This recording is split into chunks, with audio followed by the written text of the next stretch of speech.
profitnya 1 juta. Worth it nggak 1 juta tersebut dengan 10 jam yang hilang, yang mungkin Anda bisa gunakan bersama anak Anda yang masih kecil? Ya teman-teman, sebelum lanjut nonton, tolong pastikan dulu teman-teman di bawah sudah subscribe ya. Karena subscribe itu mudah, gratis, dan ngebuat saya semangat untuk bikin konten terus yang mudah-mudahan bisa bermanfaat buat teman-teman. Buat teman-teman yang sudah sering nonton, please double check. Tolong double check di bawah sudah subscribe atau belum. Karena ada yang sering nonton tapi belum subscribe. Dan 1 subscribe sangat berarti buat saya. Oke, please double check di bawah sudah subscribe atau belum. Kalau belum, tolong subscribe. Thank you semuanya, selamat melanjutkan. Assalamualaikum warahmatullahi wabarakatuh. Gila ya, semakin toksik. Video ini bukan untuk ngeluh, mudah-mudahan bisa memberikan insight ya. Video saya tuh ada 10 menit semua sih teman-teman ya. Kalau teman-teman nonton sampai akhir tuh, wah buat saya senang banget, dan mudah-mudahan ngasih insight ya. Kalau nggak ada ya cuma 10 menit waktu teman-teman terbuang, daripada teman-teman terlarut di scroll TikTok. Lebih baik nonton video saya asli.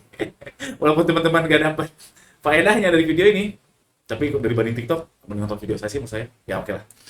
Ini gila sih, semakin toksik ya, semakin toksik. Masalah returan, bom COD, auto enroll, jebakan Batman. Auto enroll tuh misalkan aku nggak merasa daftar A, tapi kok ikut A, anunya makin dalam, lalu organik makin nggak ada. Aduh, kok jualan online semakin toksik ya, semakin, sorry, ini real aja deh, real aja teman-teman. Oke, saya tahu ada orang yang memang penjualnya masih oke, masih oke nih, fine fine aja, oke, no problem. Coba real deh, kita lihat secara umum. Jadi teman-teman memang perspektifnya kudu luas. Lihat secara umum. Secara umum memang makin toksik. Coba kita lihat objektif. Semakin banyak yang mengeluh. Masalah retur, bom COD mengerikan sekali.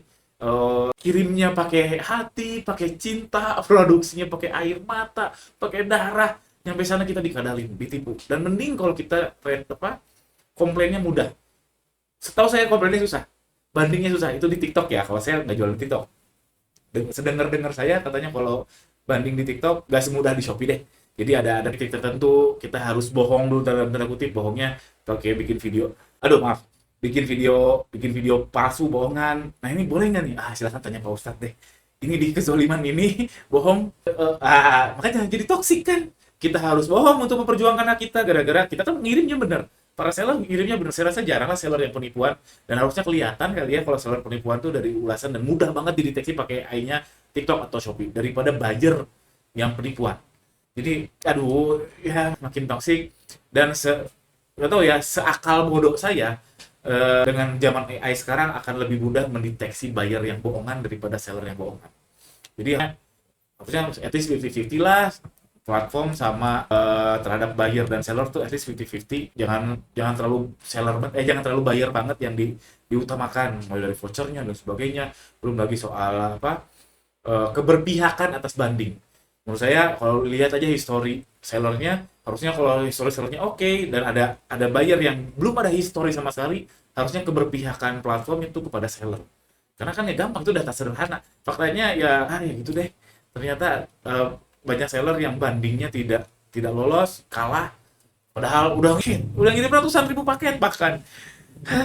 Dan itu harusnya bisa di-tackle sama teknologi sekarang harusnya, tapi entahlah ya. Jadi panjang banget kalau saya ngeluh di sini. Nanti masuk ke poin selanjutnya. Yang intinya balik lagi, sekarang semakin toksik itu fakta. Masalah ada seller yang makin untung, oke, ada, saya yakin ada. Ada seller yang bangkrut juga ada, tapi kita objektif lihat secara umum, secara secara helikopter view ya, jualan online khususnya di marketplace semakin toksik. Toksik itu apa? Nah, kalau saya lihatnya, kalau ini semakin toksik itu apa? Semakin seller semakin emosian. Ya kan udah datang ke ekspedisi sambil marah-marah, itu udah toksik. Apalagi di bulan puasa. Nah, ini saya lagi bikin video di bulan puasa, lagi panen raya, paketnya banyak, harus marah-marah di bulan puasa. Wah, belum buka puasa pula, habis pahalanya, kan toksik, emosian. Lalu kalau udah kepikiran terus, udah lebih banyak mikirin ini daripada mikirin hal yang lebih produktif. Lebih banyak mikirin bom COD, lebih banyak mikirin tadi yang makin besar daripada hal yang lebih produktif. Itu udah toksik. Lalu udah melalaikan ke agama lah. Kalau kita gampangnya melalaikan terhadap agama, melalaikan terhadap hak kita terhadap istri, terhadap anak, kita mikirin itu aja, hal yang toksik itu aja, dan melalaikan kita terhadap anak, terhadap istri, dan terhadap kewajiban kita sebagai makhluk. Udah itu toksik saatnya. Udah toksik itu namanya. Atau kalau muter-muter terus, dikeluhin terus, gak ada solusi, itu juga toksik. Terus nggak untung-untung gara-gara hal ini, entah itu apa, entah itu retur, bom COD, abis yang makin besar, dan itu toksik. Dan untung itu bukan hanya duit, hati-hati. Untung atau profit hanya profit itu bukan hanya duit. Waktu juga itu benefit atau profit. Simpelnya gini, oke teman, kerja pontang-panting ngurusin yang ketoksikan itu, ngurusin yang bom COD itu, gimana menghandle-nya, ngebayarnya. Oke, teman-teman ngurusin itu semua, habis waktu 10 jam sehari katakanlah. Oke, tetap profit. Profitnya 1 juta. Worth it nggak 1 juta tersebut dengan 10 jam yang hilang, yang mungkin Anda bisa gunakan bersama anak Anda yang masih kecil, bersama golden age-nya, menikmati mumpung masih hidupnya. Worth it nggak uang 1 juta itu? Atau cuma 100 ribu? Worth it nggak? Nah itu silahkan ditimang-timang lagi. Jadi profit itu uang. Jadi keuntungan itu ada profit sama benefit. Jadi kalau profit uang biasanya, kalau benefit itu waktu, fasilitas dan lain sebagainya. Itu toxic ya, yang saya maksud. Jadi kalau Anda sudah emosian berarti sudah toxic. Anda sudah kepikiran terus itu sudah toxic. Sudah melalaikan terhadap agama, melalaikan terhadap ibadah, melalaikan terhadap kewajiban kita terhadap keluarga kita, itu sudah toxic. Terus udah muter-muter, nggak ada solusi, itu juga sudah toxic. Terus malah bikin kita nggak untung. Hati-hati, untung di sini bisa profit atau benefit, bisa waktu atau uang, itu sudah toxic. Itu ya definisi toxic menurut saya. Panjang banget dah video ini. Lalu apa yang harus dilakukan? Stop mengeluh berlarut. Tadi juga kan saya mengeluh ya. Ini saya highlight stop mengeluh yang berlarut-larut itu apa? Terus menerus. Mengeluh wajar lah, namanya manusia pasti mengeluh. Kita kena cubit terus, itu juga udah mengeluh. Kalau bisa ya tanpa mengeluh, bagus tanpa mengeluh. Tapi ya nggak realistis lah. Stop mengeluh yang berlarut. Kalau sudah berlarut, sudah toksik, sudah tidak produktif, mending fokus ke yang konstruktif. Lihat ke depan, apa yang menyongsong di depan. Kalau saya pribadi sekarang lagi melihat AI. AI mengerikan sekali. Bahkan saya nonton podcast, katanya 5 tahun ke depan levelnya AI bisa sama seperti manusia. Kalau AI kan sekarang specialize ya. Ada AI yang jago coding, ada AI yang jago ngitung, ada AI yang jago merangkai kata, ada AI yang jago ini. Nanti kalau udah bisa tuh padukan, wah mengerikan. Katanya dalam 5 tahun ke depan sudah bisa menggantikan manusia dalam pekerjaan, banyak pekerjaan. Sekarang juga sebetulnya sudah bisa banyak menggantikan manusia, utamanya ini ya, orang yang coder ya. Kalau coder udah digantikan sama AI. Jadi ayo lihat ke depan. Daripada ngeluhin yang terjadi di masa lampau, yuk lihat ke depan apapun itu deh. Kalau saya pribadi ya lagi melihat bisnis dari sisi AI, teman-teman terserah interestnya teman-teman seperti apa. Lalu yang namanya pebisnis, poin kedua yang saya mau kasih tahu ke teman-teman, saya highlight. Pebisnis itu, saya yakin teman-teman sepakat, harus adaptif sama kreatif. Kalau Anda tidak adaptif dan Anda tidak kreatif, patut dipertanyakan ke pebisnisan Anda. Atau jangan-jangan Anda hanya kecemplung doang, hanya keterpaksaan doang jualan online ini. Coba cek deh. Anda kalau nggak punya rasa adaptif, nggak punya daya kreativitas yang tinggi, bukan hebatnya, tapi memperjuangkan itunya. Artinya apa?